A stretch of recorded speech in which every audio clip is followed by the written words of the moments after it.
અમદાવાદના વાસણામાં બ્રિજાકારમાં આવેલા શખ્સોએ થાર ગાડી પર પાઇપો અને ધોકા વડે તોડફોડ કરી આતંક મચાવ્યો। પોલીસે કારના નંબરના આધારે અજાણ્યા 4 ઇસમોની શોધખોળ શરૂ કરી। અમદાવાદના વાસણા વિસ્તારમાં આવેલ પ્રવીણનગર પાસે ગત મધરાત્રે જાહેર માર્ગ પર આતંક મચાવવાની ગંભીર ઘટના પ્રકાશમાં આવી છે। બ્રિજા મોટર કારમાં આવેલા 4 જેટલા અજાણ્યા શખ્સોએ એક થાર ગાડીને રસ્તા વચ્ચે આંતરી તેના પર લોખંડના પાઇપ અને લાકડાના ધોકા વડે હિંસક હુમલો કર્યો હતો। રાત્રિના 12 વાગ્યાના સુમારે રસ્તા પર વાહનોની અવરજવર નહિવત હતી। તે સમયે જ આ શખ્સોએ કાયદાના ડર વિના વાહનમાં બેફામ તોડફોડ કરી સમગ્ર વિસ્તારમાં ભયનો માહોલ ઊભો કર્યો હતો। આ સમગ્ર ઘટનાક્રમ નજીકમાં લાગેલા સીસીટીવી કેમેરામાં કેદ થઈ ગયો છે, જેમાં 4 શખ્સો વાહનમાંથી ઉતરી ગાડી પર તૂટી પડતા નજરે પડે છે। પ્રાપ્ત પ્રાથમિક વિગતો અનુસાર ઘટના સ્થળે ફરજ પરના પોલીસ કર્મચારી હાજર હોવા છતાં અસામાજિક તત્વોએ કૃત્ય આચર્યું હોવાની માહિતી ચર્ચાઈ રહી છે। હુમલાખોરો થાર ગાડીના કાચ અને અન્ય ભાગો પર પ્રહાર કરી નુકસાન પહોંચાડી પળવારમાં ત્યાંથી નાસી છૂટ્યા હતા। આ બનાવને પગલે સ્થાનિક રહીશો પણ સુરક્ષાને લઈ ચિંતા પ્રસરી છે। બનાવની ગંભીરતાને ધ્યાને લઈ વાસણા પોલીસે તાત્કાલિક ગુનો નોંધી કાયદેસરની કાર્યવાહી હાથ ધરી છે। પોલીસે બ્રિજાકારના રજિસ્ટ્રેશન નંબર અને સીસીટીવી ફૂટેજને આધારે 4 ફરાર આરોપીઓની ઓળખ કરી તેમને ઝડપી પાડવા માટે તપાસના ચક્રો ગતિમાન કર્યા છે। હાલમાં હુમલા પાછળનું ચોક્કસ કારણ અકબંધ છે, પરંતુ ફરિયાદીના સત્તાવાર નિવેદન બાદ આ કૃત્ય પાછળ કોઈ જૂની અદાવત જવાબદાર છે કે અન્ય કોઈ કારણ તે બાબત સ્પષ્ટ થશે।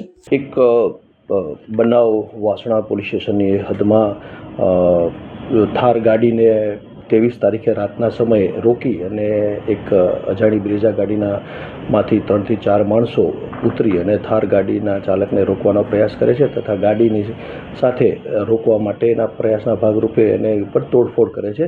એવો એક વિડીયો સોશિયલ મીડિયા ઉપર વાયરલ થયેલા, જે વિડીયોની આધારે તપાસ કરતા ઉપરોક્ત જે થાર ગાડીના જે નંબર છે GJ01WM1616 છે અને જેના વ્યક્તિ છે ચલાવનાર શાહનવાજ મોહમ્મદ યાસીન કરીને છે, જે ગ્યાસપુરનો વતની છે। ઉપરોક્ત બનાવ અનુસંધાન એવું છે કે અરજદારશ્રીએ જે થાર ગાડીવાળો છે એને એક અરજી પોલીસ સ્ટેશનમાં 23 તારીખે મોડી રાતે 1:30-2:30 આસપાસ આપેલી, જેમાં પોતે પોતાની પર્સની દુકાન હોય એ પર્સની દુકાન બંધ કરી જમાલપુરથી પોતાના પરિવારના ઘરે જતો હતો। એ દરમિયાન પાછળથી એક બ્રેઝા ગાડીએ ઓવરટેક કરી અને એને ઊભો રાખી અને એવું કીધું કે તમે પાછળ કોઈ બનાવ બનાવીને કે ફાયરિંગ કરીને આવેલ છો, ઊભા રહ્યો। અરજદારે એવું કીધું છે કે ભાઈ મેં આવો કોઈ બનાવ કર્યો નથી। બંને વચ્ચે થોડી ટસલ થાય છે, થાર ગાડીને રોકવાના પ્રયાસ કરે છે। જે પ્રયાસના ભાગરૂપે થાર ગાડીમાં આવેલા 4 અજાણ્યા ઈસમો જે લખાવે છે, જેના નામ ઠામ એને ખ્યાલ નથી, એને ગાડીને રોકવાના પ્રયાસના ભાગરૂપે ગાડીના ગ્લાસ ઉપર અને સાઇડ ગ્લાસ ઉપર કોઈ સાધન વડે તોડફોડ કરતાં એને નુકસાન ગયેલ છે, જે અરજી તેઓએ આપેલ છે। ત્યારબાદ અરજદારશ્રીનો સંપર્ક કરતાં અરજદારશ્રીના ફેમિલીમાંથી કોઈ સેલ્બી હોસ્પિટલની અંદર એડમિટ છે, એટલે અરજદારશ્રીએ જણાવ્યું છે કે હું એમની ટ્રીટમેન્ટ પૂરી થાય ત્યારબાદ મેં અરજી આપેલી છે। અરજીની આગળની કાર્યવાહી માટે હું જાતેથી પોલીસ સ્ટેશન ખાતે આવી જઈશ। બ્રેઝા ગાડીનો નંબર JJ07DA2249 મળેલ છે, જેના આરટીઓ નંબર આધારે તપાસ ચાલુ છે અને આરટીઓ નંબર સિવાય હાલ એ ગાડી કોણ વાપરે છે તેની પણ તપાસ ચાલુ છે। વિશેષ તપાસ ફરિયાદી અરજદારશ્રી જે આવે અને એ જણાવે ત્યારબાદ જ આગળની વધુ તપાસ થઈ શકશે।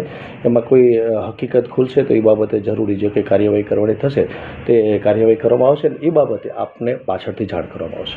ફરિયાદી સાથે એવું તો શું થયું હતું જે પ્રમાણે આક્ષેપ કરવામાં આવ્યો કે તમે આગળ ફાયરિંગ કે ફરિયાદીશ્રીએ જે જણાવ્યું છે એ અરજી આપીને ફરિયાદીશ્રી જતા રહ્યા છે, ત્યારબાદ એની વધુ પૂછપરછ બાકી છે। એનો સંપર્ક ઇન્ચાર્જ વેજલપુર હાલના ઇન્ચાર્જ પીઆઈ અને વેજલપુર પીઆઈ દ્વારા કરવામાં આવેલ છે। હાલ એના રિલેટિવ સેલ્ફી હોસ્પિટલ ખાતે એડમિટ હોય અને હું એમની ટ્રીટમેન્ટ અને કાર્યવાહી પૂરી કરી અને હું તપાસમાં સહકાર આપવા માટે વાસણા પોલીસ સ્ટેશન આવીશ તેવી હકીકત જણાવેલ છે।